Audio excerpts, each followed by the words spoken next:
বিসমিল্লাহির রহমানির রহিম।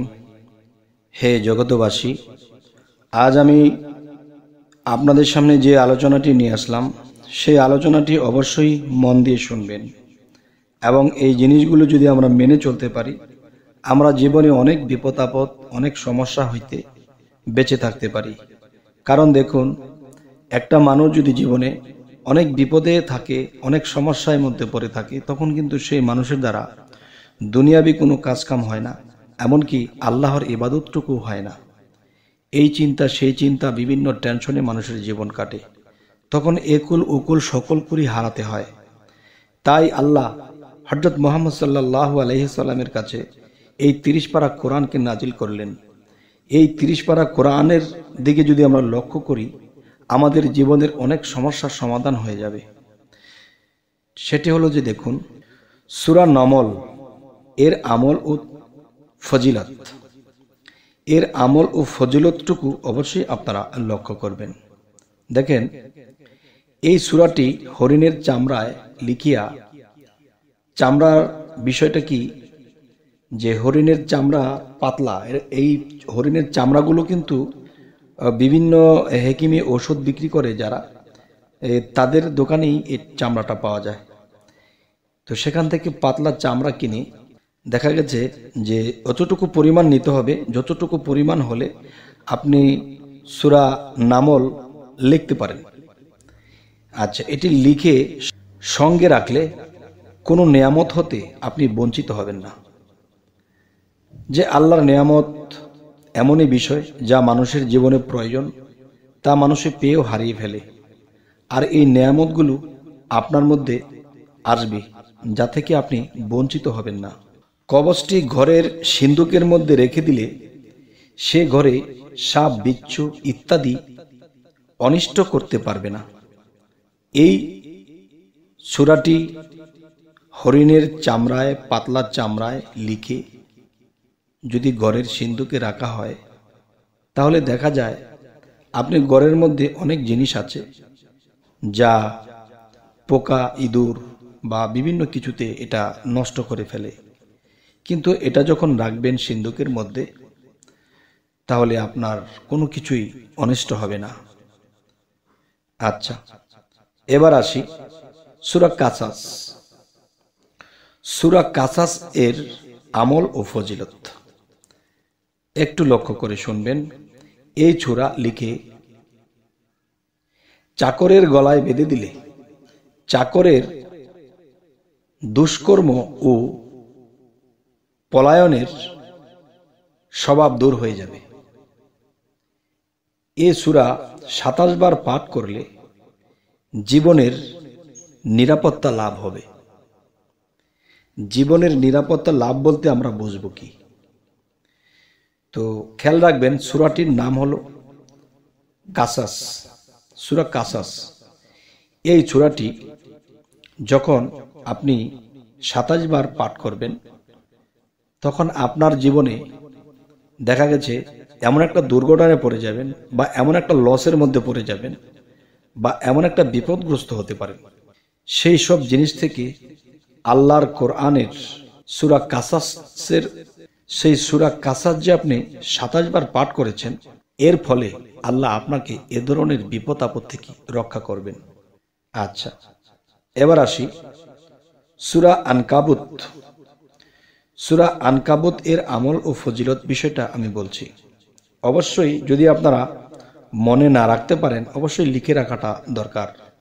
যেমন এই সূরা লিখে ধুয়ে পানি পান করলে প্রত্যেক চতুর্থ দিনে, মানে 4 দিন পর পর যে জ্বর আসে তা নিরাময় হয়ে যাবে।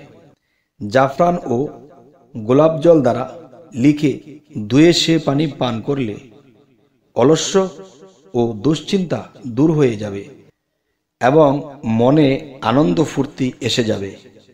মনে যদি আনন্দ থাকে, ইনশাআল্লাহ যে কোনো কাজেই ভালো লাগে, শান্তি লাগে এবং সেই কাজে উন্নতি হয়। আমি সেই বিষয়টি আরও একবার বলছি। সূরা আনকাবুত এর আমল ও ফজিলত। এ সূরা লিখে ধুয়ে পান করলে প্রত্যেক চতুর্থ দিনে মানে 4 দিন পর পর যে জ্বর আসে তা নিরাময় হয়ে যাবে। জাফরান ও গোলাপ জল দ্বারা লিখে ধুয়ে সে পানি পান করলে আলস্য ও চিন্তা দূর হয়ে যাবে এবং মনে ফুর্তি এসে যাবে। যাই হোক, এখন আরও একটি সূরার আমলের বিষয় বলবো। সেটি হলো, দেখেন, সূরা রোম এর আমল ও ফজিলত। সেটি হলো, এই সূরাটি লিখে বৃষ্টির পানির দ্বারা ধুয়ে মাটির বাসনে নিয়ে সে পানি অত্যাচারী ব্যক্তিকে পান করালে সে পীড়িত হয়ে যাবে। আমি কথাটি আবার বলছি, সূরা রোমের যেই বিষয়টি, যে সূরা রোম এর আমল ও ফজিলতের বিষয়টি, এই সূরাটি লিখে বৃষ্টির পানি দ্বারা ধুয়ে মাটির বাসনে নিয়ে সে পানি অত্যাচারী ব্যক্তিকে পান করাইলে সে ব্যক্তি পীড়িত বা প্রেমিক হয়ে যাবে। যে জায়গায় আপনার শত্রামি করবে, আপনার বিপরীত কাজ করবে, সেই জায়গাতে কি হবে? সেই ব্যক্তি আপনার প্রেমিক হয়ে যাবে, সেই ব্যক্তি আপনাকে ভালোবাসতে শুরু করবে, শত্রামি ছেড়ে দেবে। আর 21 বার পাঠ করলে, আর এই সূরাটি 21 বার পাঠ করলে দুশ্মন দূর হয়ে যাবে। তবে হে জগতবাসী, আল্লাহ আমাদের জন্য যে সুযোগ সুবিধা রেখেছে আমরা হয়তো জানি কিন্তু মানি না, কিন্তু জানি, দেখা যায় অলসতার কারণে এই জিনিসগুলো করি না, যার ফলে বিভিন্ন বিপদগ্রস্ত হয়ে তখন আল্লাহকে বলি যে আল্লাহ তুমি চাইলা না, তুমি দেখলা না, তুমি বিভিন্ন কিছু আল্লাহকে বলি। তখন এসব বলতে গিয়ে কিন্তু আল্লাহকে আরো রাগান্বিত করে দেই। কেননা আল্লাহ আমাদের উপর রহমত বর্ষিত করেছেন বলেই তো এই 30 পারা কোরআন খানি দিয়েছেন, এবং সেই 30 পারা কোরআন পেয়েও কিন্তু আমরা আল্লাহর আইন সেভাবে মানি না। না মানার কারণে আজকে আমাদের এই দফা। তো আরো একটি সূরা আপনাদের সামনে নিয়ে আসলাম, সেটিও বলছি, সূরা লোকমান এর আমল ও ফজিলত। এই সূরা লিপিবদ্ধ করে, কথাটি আবার বলছি, এই সূরা লিপিবদ্ধ করে এর ধোয়া পানি পান করলে সর্বপ্রকার জ্বর নিরাময় হয়ে যায় ইনশাআল্লাহ। এই সূরা পাঠ করলে নৌকা ডুবেবে না, জাহাজ ডুবেবে না। বিভিন্ন সমস্যায় পড়ে গেলে এই সমস্যা থেকে উদ্ধার করা হয় এবং আল্লাহ তাকে নিরাপদ করে দেয়। আর 7 বার পাঠ করলে পাকস্থলীর রোগ নিরাময় করে দেন। আল্লাহর কাছে লাখো কোটি শুকরিয়া। তবে হে জগতবাসী, আমরা কিন্তু আল্লাহকে বিশ্বাস করি, মানি, কিন্তু বিপদগ্রস্ত আমরা যে হই, আল্লাহ কিন্তু আমাদেরকে সাহায্য করতে আসবে না। কেন আসবে না?